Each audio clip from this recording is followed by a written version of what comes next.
Well, Lonzo Ball yesterday talking about his potential return. It's added kind of some excitement by Bulls fans. We're going to dive a little bit into that. We also have clips from Dr. Brian Sutterer, which I'm going to use to kind of explain what's going on with Lonzo Ball and his chances at a return.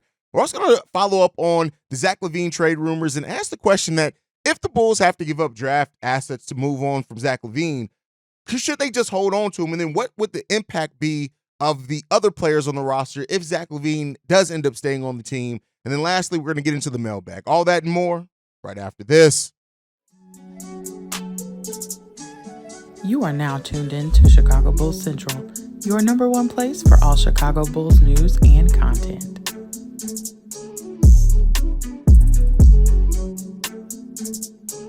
What's going on, Bulls fans? Welcome to another episode of Chicago Bulls Central, your number one spot for everything Chicago Bulls related. I'm the host here, Hayes, but more importantly, you guys can follow the channel at Bulls Central Pod on every social media platform we happen to be on.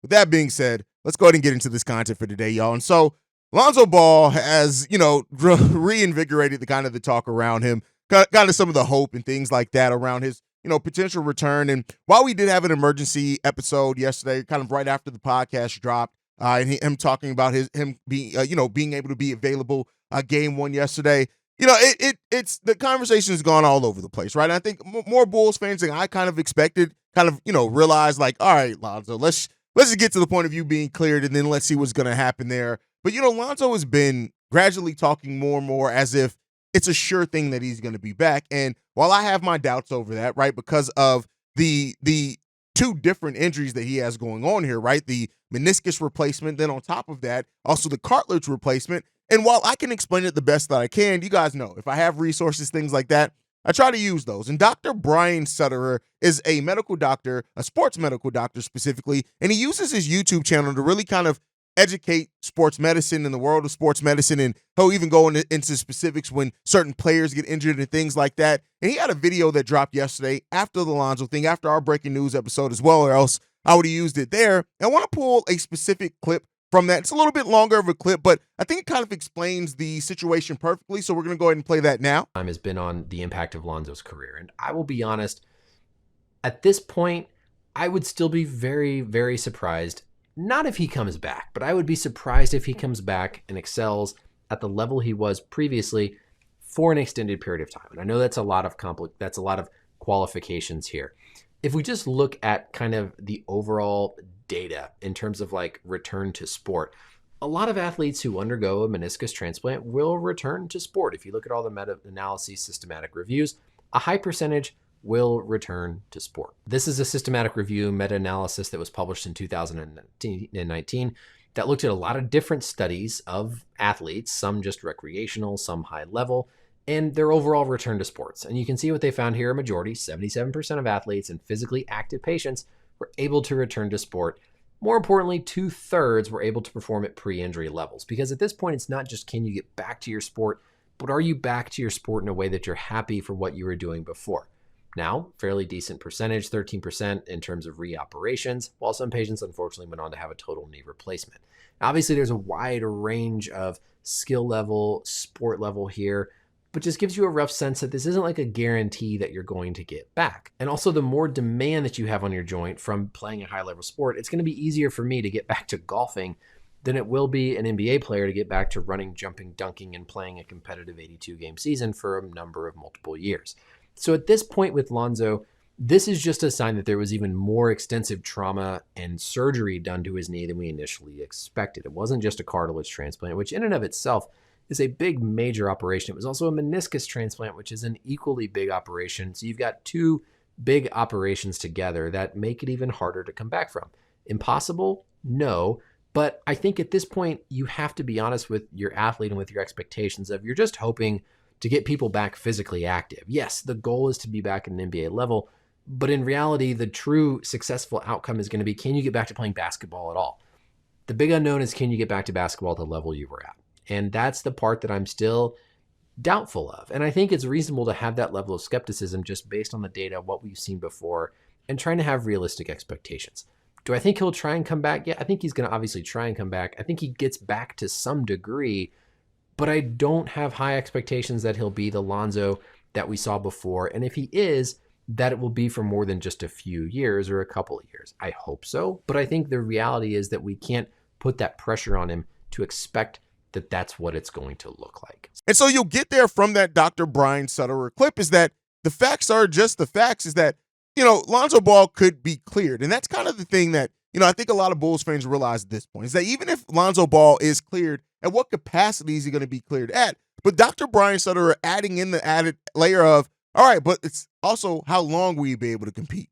He said not maybe more than a couple of years. Now, I mean, maybe Lonzo Ball defies, right, all this and all that and can make a lengthy return to sports. He'll be 27 by the time he comes back and theoretically could have a lot left in front of him, right? You look at it. If Lonzo Ball at 27 years old is even able to have 2 years of playing at a high level, that's better than nothing, right? And then maybe at that point he adjusts and becomes, a defensive specialist or a shooter, things like that. And while I get it that Lonzo Ball, the things that he does, with defense-wise, that's always something that you hope. But so much of the defense does, your lower body is so important to the lateral quickness and things like that you even gotta wonder. It's going to be a long, difficult road for recovery for Lonzo Ball.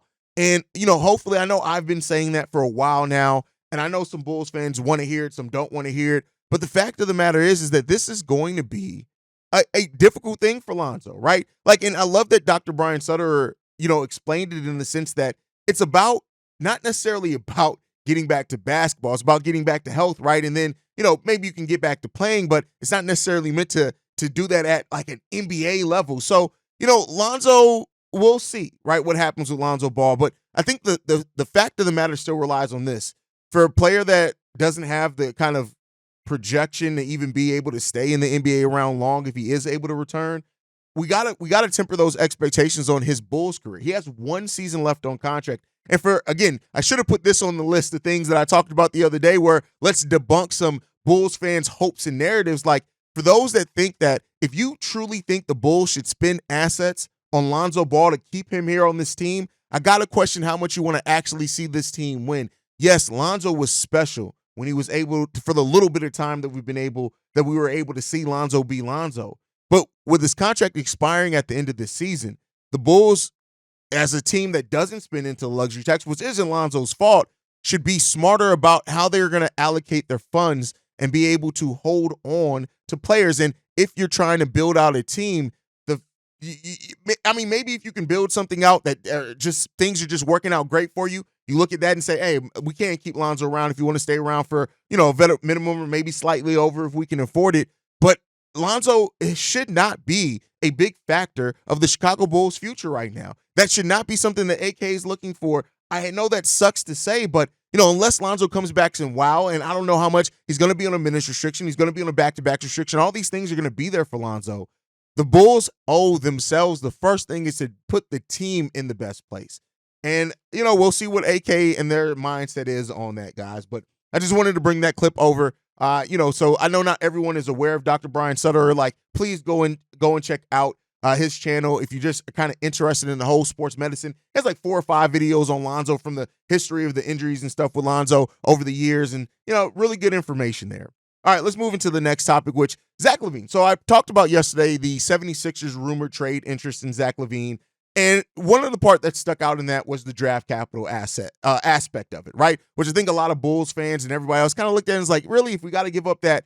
And the question is that, and I saw Bulls fans talk about this in the comment section, so I wanted to bring it here, is that, well, the Bulls should just keep Zack LaVine. And while I'm not saying that isn't in the realm of possibility, you have to realize what does that mean if the Bulls want to fledge out and put out on the court a full roster, which is you have 15 players. If they're willing to only go 12 deep, maybe some things different, but that's not typically what the NBA does, right? So if you want to have a full roster, which with the injury history over the Chicago Bulls, you're probably going to want to do that, right?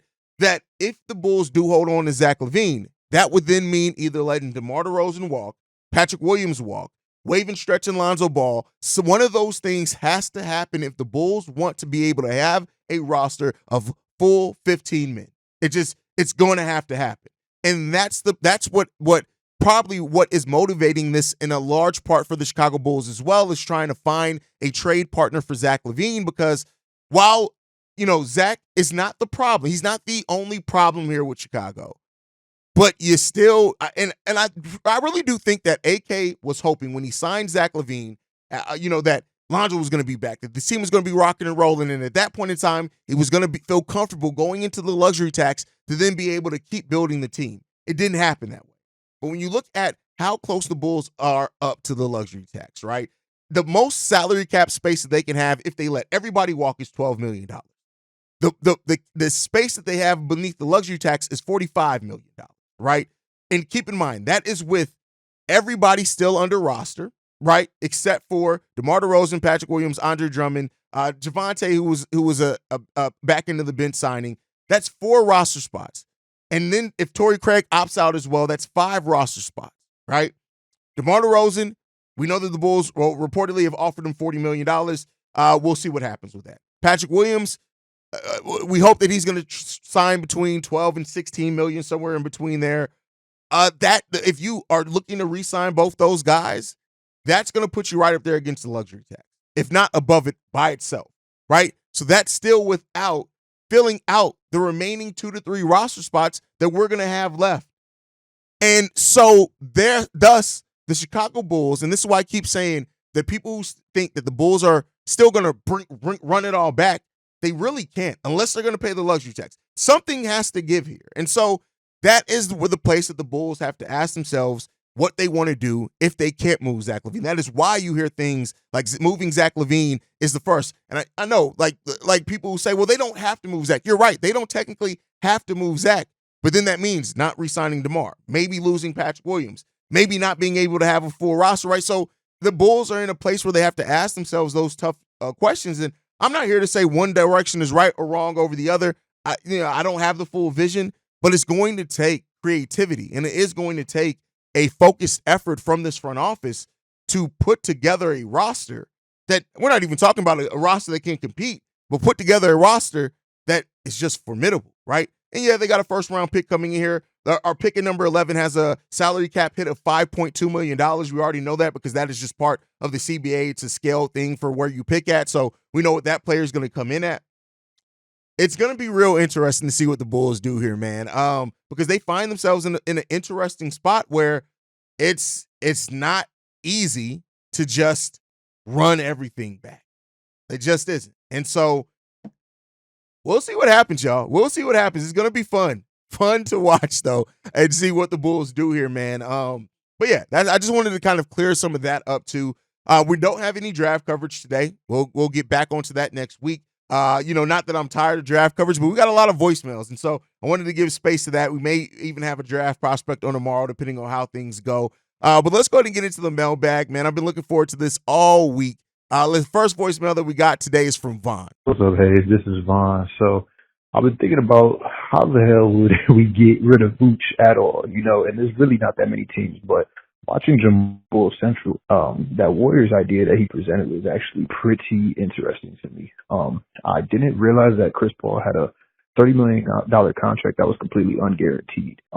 So let's say you clear some cap space, with a Zack LaVine trade, whatever that may be. I don't think it would be bad to trade Vooch to the Warriors, for getting Chris Paul back, who you can completely waive, and maybe you take on someone like Kevon Looney. But let me know what you think about that. I'm not sure if I would give a Caruso on a deal like that, but I thought that was pretty interesting on, just getting off of Vooch's money completely, if that's what they want to do, and then maybe re-signing Drummond, who's a fan favorite. But let me know what you want to think. All right, peace. Vooch for Chris Paul trade. The one thing with this is that at least a portion of Chris Paul's contract has to be guaranteed to match, right? So that's one of the downsides of that. So it's not that you can trade Chris Paul's fully unguaranteed deal for like a Nikola Vucevic, and that's the part I think that maybe Jamal had missed in his analysis a little bit, is that, yeah, you have a non-fully guaranteed deal by Chris Paul, but to move it, you have to guarantee. I don't think you have to guarantee all of it, but I do think you have to guarantee a portion of it before it's traded for then it to go. So the Bulls won't be getting that true cap savings back as far as just all of Chris Paul's contract. They can still, waive him at that point, but there'll be a portion of that that's just going to hit off their books for next year. And with how close the Bulls are to the luxury tax, maybe that's something that they don't want to do. I can't say for certain. it still provides some space for sure. So maybe the Bulls could look to do that. So yeah, that's something that they could definitely look to do. But before it could be moved and traded, his type of deal, they would have to guarantee a portion of it. So we'll see what the Bulls do with that one. Not necessarily a bad idea at all. I don't know if the Warriors would be interested in Nikola Vucevic, though. I don't know if that's the thing that they're gonna do. But maybe I'm wrong on that. Maybe I could be wrong. I don't see it, but maybe I'm wrong on it. But great voicemail, Vaughn. Let's go ahead and get into this next one. This one's from Big O. What's going on, Brother Hayes? Hope all is well with you, brother. Everything going great. Big O, man, called in a while, man. Had to really take a mental break from the stresses of the Bulls season, but just watching Locked On, man, and you kind of had a segment talking about the previous Bulls players that are thriving, Gafford and Daniel Jones, that are having good seasons right now on a playoff roster, and just, you know, with you bringing that up, it just reminded me. I wouldn't even say reminded me, like, it's exactly what I felt when I've been watching these playoffs, and I even made a post about it, because I'm just, you know, tired of beating a dead horse, but I'm going to call in and talk about it anyway, which has been a while anyway. But it's just, I'm tired of those small balls. I'm just tired of that shit, bro. Like, stop trying to recreate the new Golden State, the old Golden State. Man, look, you see these teams that's playing, they all have size. You know what I mean? I mean, the Boston Celtics might be the smallest team, but if Jason Tatum is playing a power forward, that's probably the exception. Jason Tatum, Kevin Durant, them are like elite wing 6'10". You know, you can get away with them at your 4. But for the most part, man, look, OKC, great team, had a great season. The reason they are home right now is because they didn't have size. Dallas beat them up. You know what I mean? You see Derrick Jones playing a ton of small forward.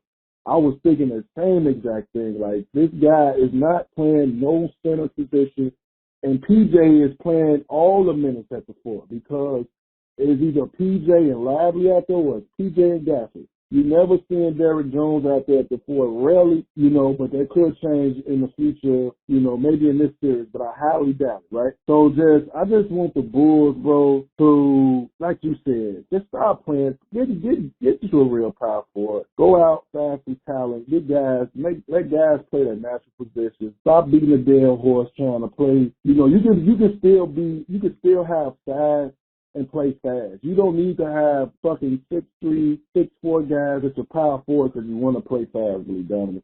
Go out and find a 4 that plays with speed, that still gives you size so you won't have to be playing a ton of small ball. You can be versatile and be big if you do your roster the right way. That's all I got for you, bro, though, man. I'm just tired of constantly seeing guys with other teams and thrive, but I'll holler at you, bro. So we can't blame Billy fully for the roster construction, right? The roster construction is on AK, and unfortunately, we haven't had a whole lot of depth over the years at either center or the power forward position. So he's had to go smaller because of the injuries that we've had and the way that the roster was made up. But I completely agree with you, and that's why I went into that over on Locked On Bulls, which is a topic I haven't really brought here yet. I was able to separate that. Is that, you know, when you look at a player like Derrick Jones Jr. and how he's still playing 4, I think 50% of his minutes are still at the 4, but he's playing at the wing. He's not playing backup center. He's not only playing 14 minutes. It is as important as who you have on the roster as how you use them. And we're seeing players that were on the Bulls go away and be used better because they're used more to their natural position. Javonte Green, as much as he makes an impact for the Bulls playing at the 4, if he was able to play more at the 3, imagine that, right? Not having to guard players that have so much more length than him and stuff like that would help tremendously. AC, a player that we've played so much at the 4. If he was able to stay at the 1, 2, or the 3 because he can guard all those, even more of an impactful player. You got to be able to build your roster out in a way to where you can get the most out of your guys. That's why roster construction and the doubt around AK and Eversley is there, because our roster construction has been shit for a long time.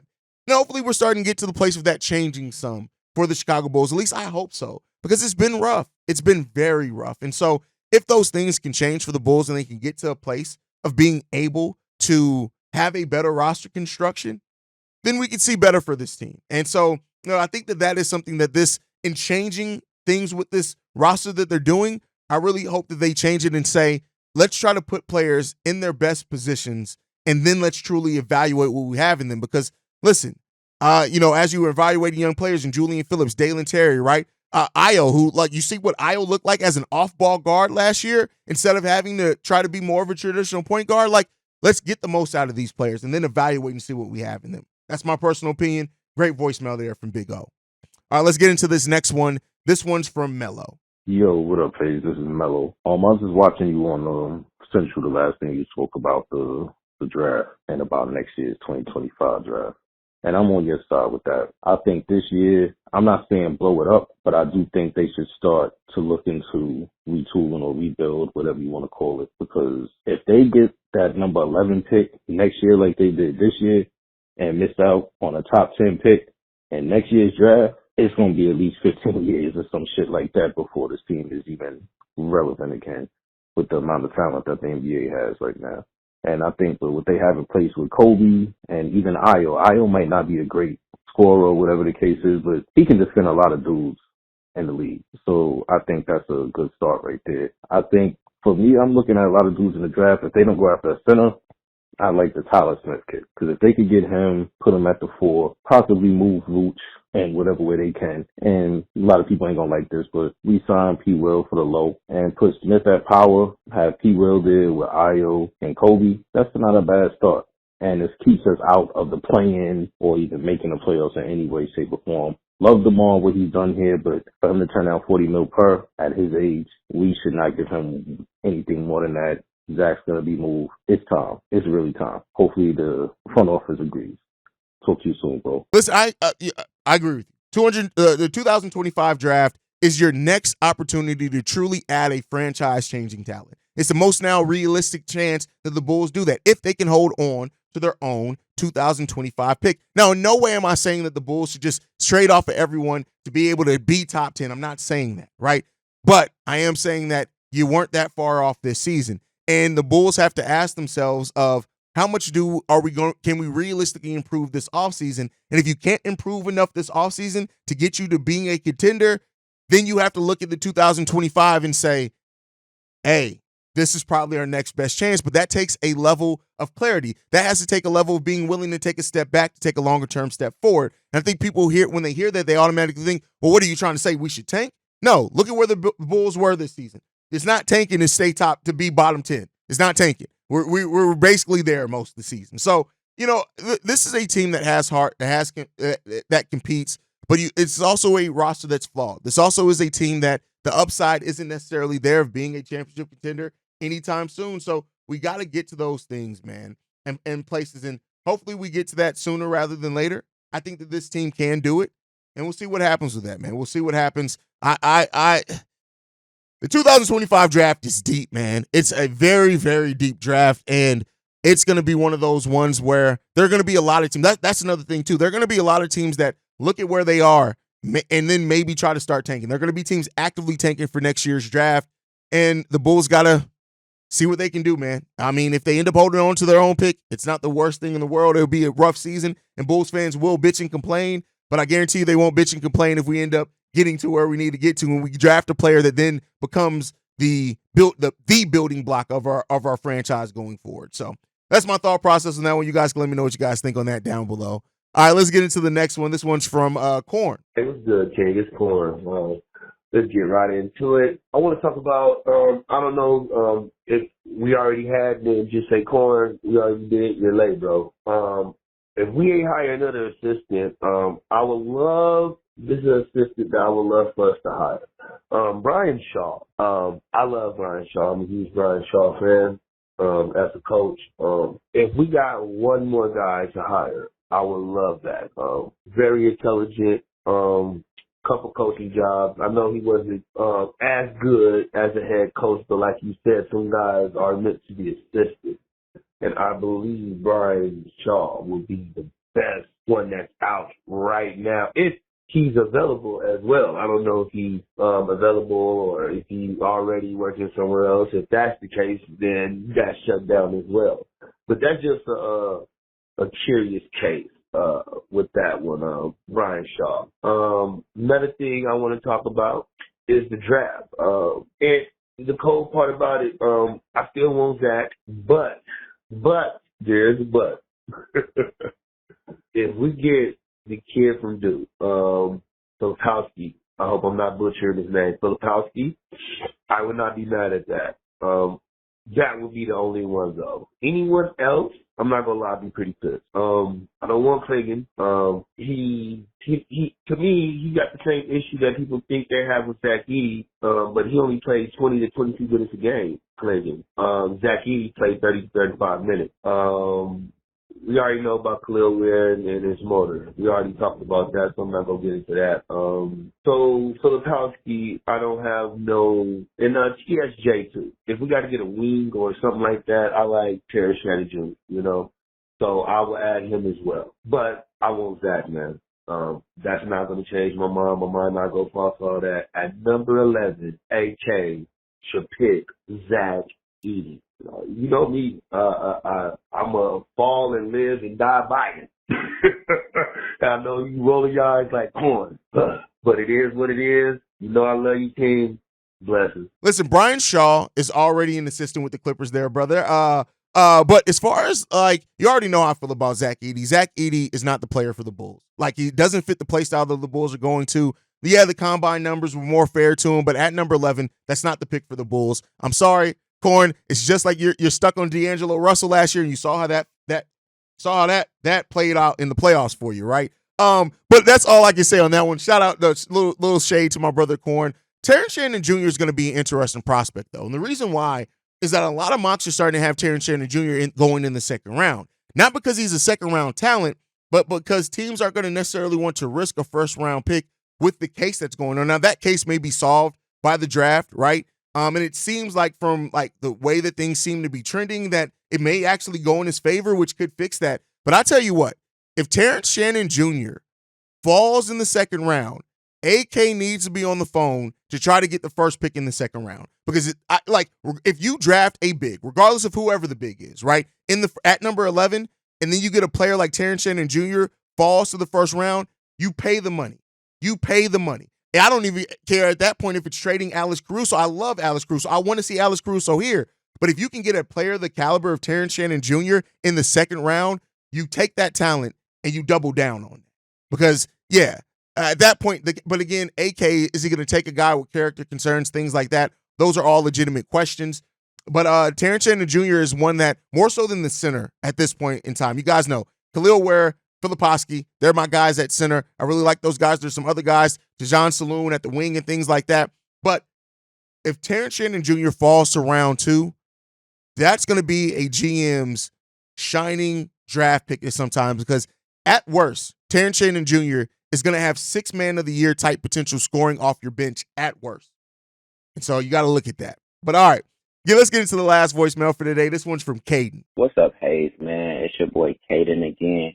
I've been thinking, first off, thank you for everything you do, bro. Like, we definitely appreciate you as Bulls fans. Thank you. I say that every time I leave a voicemail, bro. I got you. But I've been thinking, I think that our tourists, et cetera, their ability to draft or not draft is overstated in Bulls fandom. I think, like, we put too much of an emphasis on their inability to draft. I think they drafted just fine. So I've been looking at the last 5 number 4 overall picks before Patrick Williams, right? And so it's starting from Patrick Williams, the one before, DeAndre Hunter, Jaren Jackson Jr., Josh Jackson, Dragon Bender, and Kristaps Porzingis. I'd say Patrick Williams falls right in the middle of those. Josh Jackson is not an NBA player.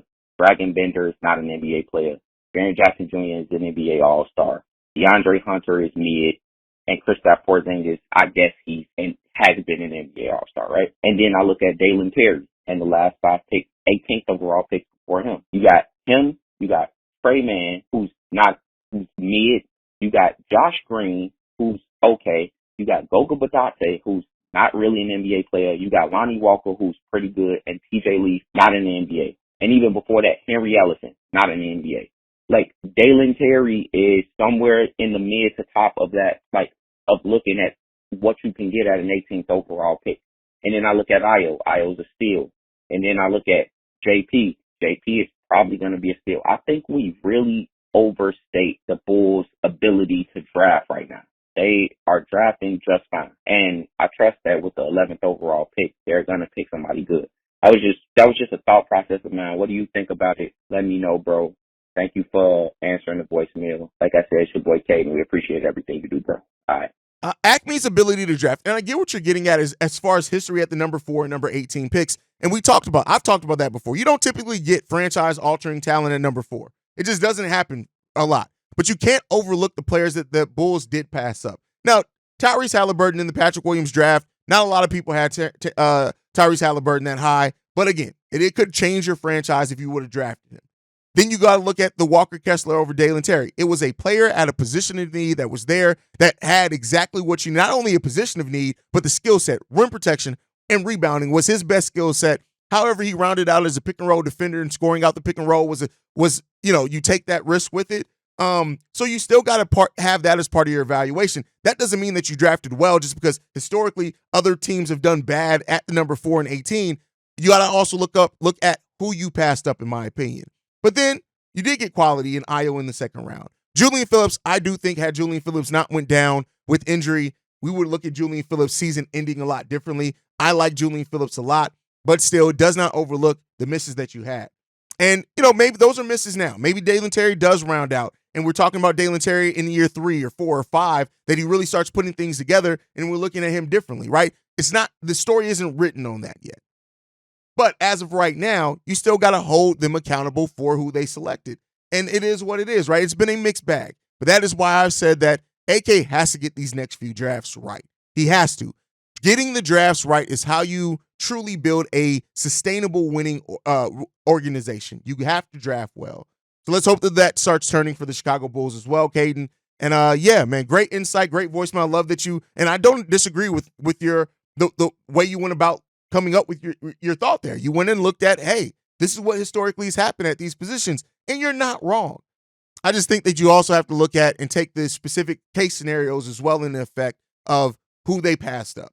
But overall, it's not as bad as what some Bulls fans say. It's not great either. It's somewhere in the middle. And it's still a chance for it to improve. Patrick Williams, as much as Bulls fans don't want to admit it, still has a lot of room to grow. Well, still has time to develop. Now, the superstar ceiling that people had hoped for is probably gone, but we'll see, right? And Dalen Terry still has a lot of time as well. I still like parts of what I see about Dalen Terry, and there's still some flashes that you see there in him, and you think, this guy can make it something. Let's see if he can, though, guys. But, guys, thank you so much for tuning in to another episode of Chicago Bulls Central. Make sure you guys are following the show at Bulls Central Pod. You can send us any feedback, questions, comments, concerns, bullcentralpod@gmail.com. Lastly, if you want to leave a text message and our voicemail for the mailbag, the number to do so, 773-270-2799. We are the number 1 spot for everything Chicago Bulls related, thanks to you guys. And like I like to end every episode on, go Bulls. Love you guys. See red if you can, y'all. Peace. This has been a presentation of the Break Media.